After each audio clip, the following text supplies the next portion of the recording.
կարծում ձեր ընկերը, ձեր պայքարի ընկերն է եւ ոչ միայն ինքը հայտնվել դատարանում, ձեզ ինչպեսի հանգուցալուծում պիտի սպասել, եթե նաև ձեր պայքարի ներկայացուցիչները պնդում են, որ այս գործը բացառապես քաղաքական է, հետևաբար չսպասել իրավական լուծումների։ Բնականաբար պետք է բոլորը արդարացվեն եւ ազատվեն, բայց այս իշխանությունների օրոք մի տեսակ անհնար է թվում դա,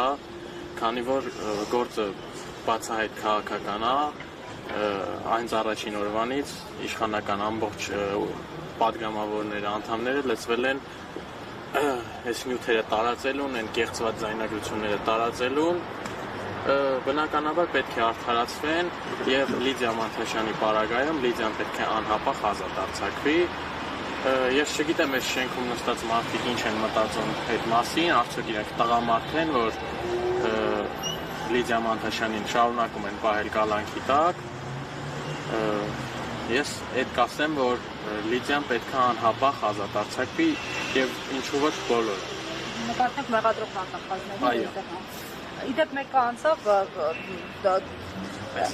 տեսակ եւ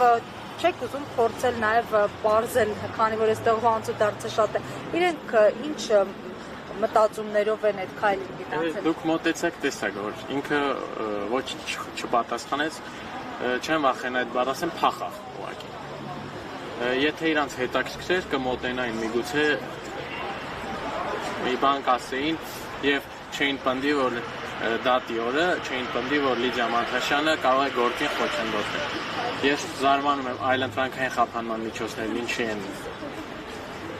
ինչի կան, որ օրինակ Լիդիա Մանթաշյանի պարագայում չեն գործում, սա մի տեսակ sense անթույլատրել է, էլի։ Հաստորեն Լիդիա Մանթաշյանը իրենց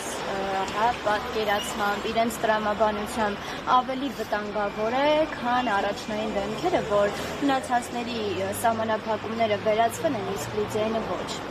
Հաստը մնում եմ հաստ, որ վտանգավոր է, ես ինքս դատում ներկայ եմ եղել, դատախոզի խոսքը, որ Լիդիա Մանթաշյանը